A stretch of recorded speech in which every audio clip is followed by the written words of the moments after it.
If you're just joining us, my name is Jake Asman. I host on Sports Map Radio. Will Parkinson is the host of the Turn on the Jets podcast. Check out turnonthejets.com. Will's been crushing it this entire offseason with huge guests and tremendous Jets coverage. So definitely subscribe to his podcast if you're a Jet fan. And I suspect many of you watching this right now, obviously, are Jet fans. So let's open it up for some comments and questions. If you have anything about the Jets, the draft, the NFL draft in general, feel free to write it in the chat box and we will bring it up. One thing we should address, and we mentioned Jenkins. Well, it seems like a lot of people want Jenkins. It seems like as we've done this video to get a feel for the fan base, if the Jets take Jenkins at 34, I think, Jet fans might yeah, I mean, Jet fans might show up at Florham Park and start, building that statue for Joe Douglas. Yeah, no, Jenkins, it's funny. I was just reading a report that it looks like Ojulari might be the pick at 34. So that's something to keep your eye on. I would be happy because I would go 3 for 3. But no, he'd be a great addition to edge. Look, Jenkins is the guy people wanted at 23. I get it. I would be obviously. I'm not going to say no to more offensive linemen. The offensive line has been so bad the last decade, whatever, half decade at least. My only issue with Jenkins is more so. Eventually, this is a stupid worry, but it's the same thing with having LaFleur. If he's as good, is you're going to have to pay 3 offensive linemen in the course of 12 months, 3 years down the line. I don't know, and a quarterback in the same offseason. I don't know how realistic that is. So I'm interested to see if the Jets. I know it sounds like a problem for 4 years down the line, but GMs do think about this.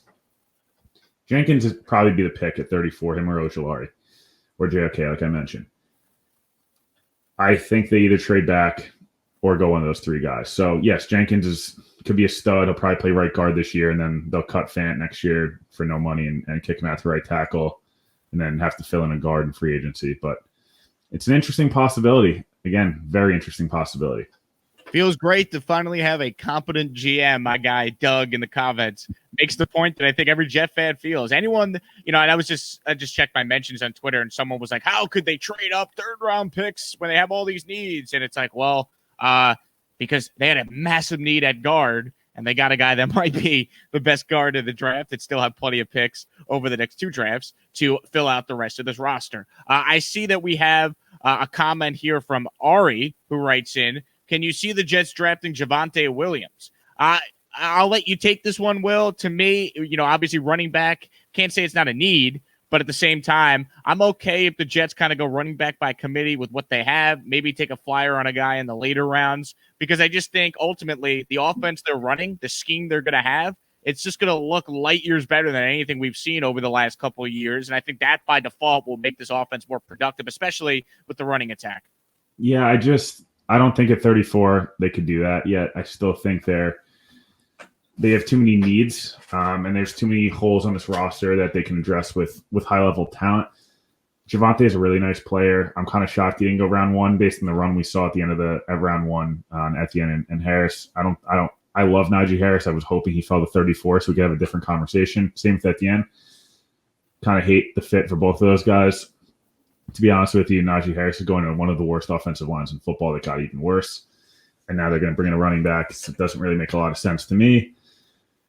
At the end, Urban Meyer's comments were very weird about him being their 3rd down back, and they needed more big plays in the run game, yet they were second in the NFL in 10+ yard runs last year with James Robinson, who's a young back as well at 1,300 yards.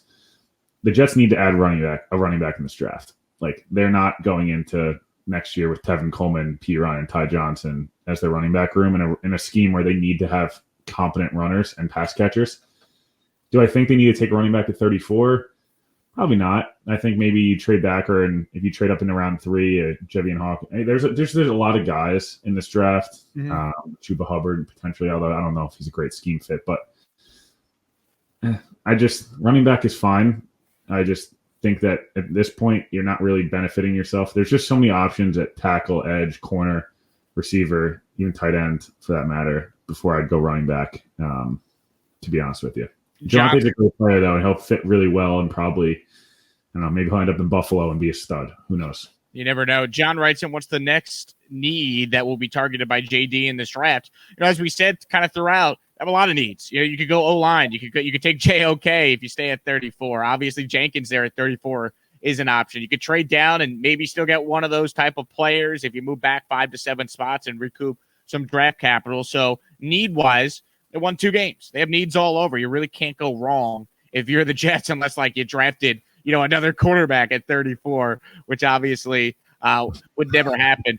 Will, one thing I do want to get into here, I just saw Connor Hughes make this point on Twitter. So the Bears, of course, have Justin Fields. He's going to be their guy. They have said that Andy Dalton is the starting quarterback till Fields is ready to be the guy.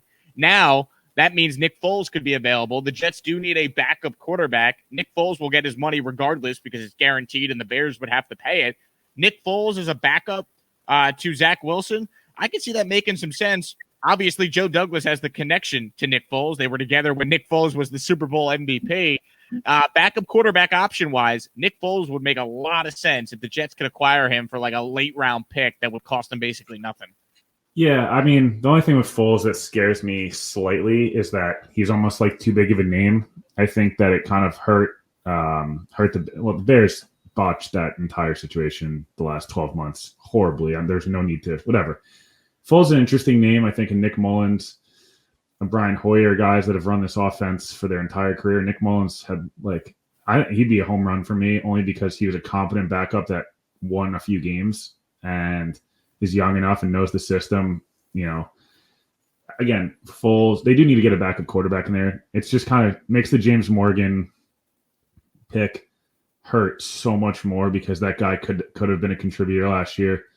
And I'm okay with a Cam Clark or Jabari Zuniga and all these guys that maybe didn't contribute right away because of Adam Gase. James Morgan, I can't forgive that. And then a punt there is just a lot. I'm not trying to be whatever. I know people love Braden Mann and whatever. He's fine. Oh, James Morgan. It's just like that. I don't want to get excited about their punter. I'm so over that. So again, it's just like there's a lot there. I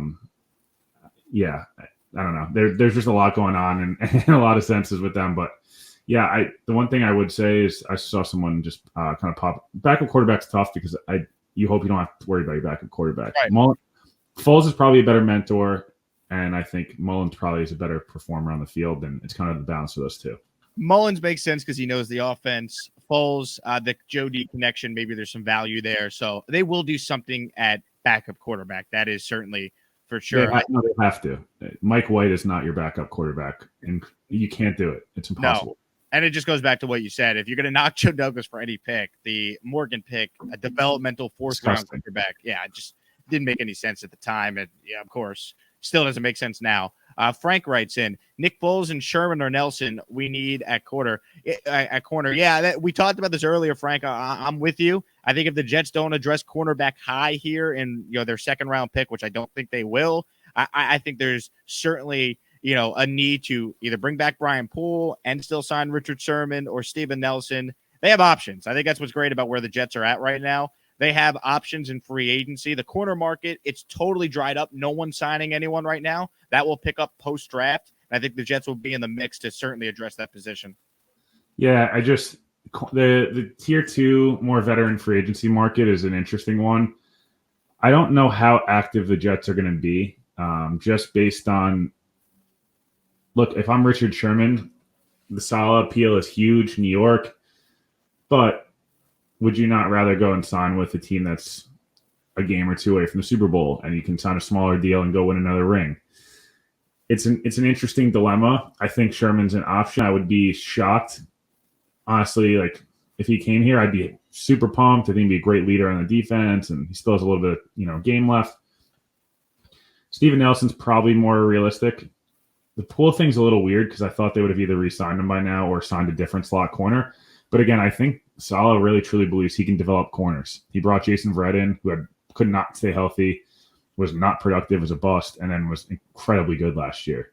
Right? So I can see them trying to take flyers on those guys. Corner's a weird spot because I think they just prioritize edge and defensive line so much more than corner in the system. That's why Sherman could be interesting. I think you'll have to see how close the Jets are to being at least good enough where it's worth Richard Sherman's time, to be honest. Yeah, corners. I think they'll draft a corner. I just don't know where. I think probably rounds 3 through 5, you'll see someone. I love Milan from Syracuse. I just think they're going to be in a weird spot where he's too high at 34, and they're going to miss him in round 4. Ryan Madden writes in, I love the idea of Zach Ertz, $8.5 million, such a low price for his production. I'm not against it. They certainly have the cap space to make it work. It's a 1-year flyer, and he certainly could fix their tight end issue that the Jets have had for years now. And, if you have a rookie quarterback you're trying to develop, getting him a safety blanket over the middle like Zach Ertz can make some sense. Yeah, no, don't be surprised to see Douglas trade some late round picks. They have 3 6-round picks. Don't be surprised to see him use those. I think he's made 4 trades already in terms of veterans for late round picks. The Jets had a lot of success with that under Tannenbaum. Obviously, they started to not have success once they brought in Tebow and other guys like that. But for a long time with Santonio and Braylon and guys like that, it was big. Day 3 picks, Brandon Marshall. They've done a great job of that in the past. It'll be interesting to see how aggressive they are. They did it a lot last year. None of those guys really worked, but that doesn't mean it wasn't for a lack of trying. I would definitely keep an eye on Ertz, but it's tough because he doesn't block well, and you need to be able to block well in this offense. And that's why Herndon cannot be your 3-down tight end. It just doesn't make a lot of sense. They can obviously adapt the offense. It doesn't have to be a clone of Shanahan's offense, but I don't know that I see Zach Ertz. It's just and if they took a 6-round flyer, 5th-round flyer, I'm in, right? I'll convince myself he's the most talented tight end they've had in 10 since Dustin Keller. But I'm not, I don't know.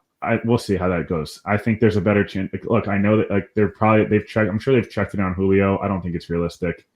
I would do it in a heartbeat, but if I'm Atlanta, you're probably going to ask for a lot, and I'm not sure the Jets are going to be willing to do it. But I think the Crowder piece is interesting because he makes everything around him kind of makes a difference, right? They draft a receiver, Crowder's gone. If they don't, Crowder's here, obviously, and then corner, same thing. They could sign a guy or they go draft people. They're just the 2 positions where it's kind of hard to gauge how they're going to value it. If they want more cap space, Crowder could be a cap casualty. They also could cut Alex Lewis. Alex Lewis that's got to happen. Yeah. It's a big number for a guy that's not very good. Well said. Madman writes in, did the Jets go playmaker on offense next? Rondell, Javante? They could. I also could very easily, as we said, see them taking the best offensive lineman at 34 that they have on their board. If that's Jenkins, I think that'd be the fan favorite for that spot. Also, we talked about it, trade down 5 to 7 spots, still end up with another lineman, still end up maybe with another playmaker.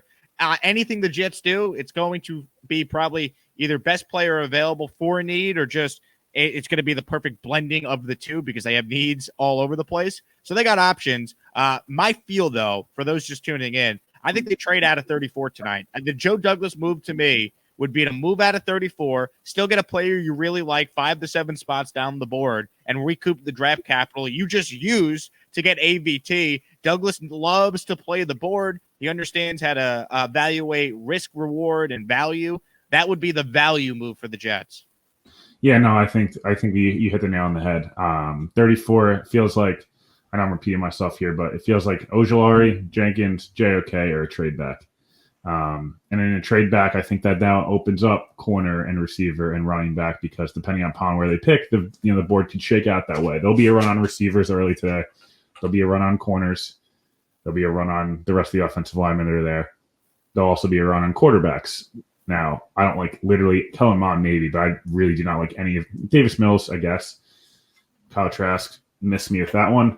He's probably not a draftable prospect without Pitts and Tony on that team. So you'll see some of these teams that want to take projects on quarterbacks, move up probably in the middle or early round 2.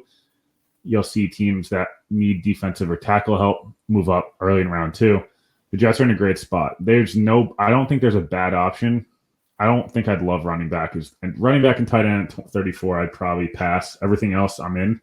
Thanks for watching the full YouTube video. If you like what you saw, then please subscribe to my page for more content. Thank you.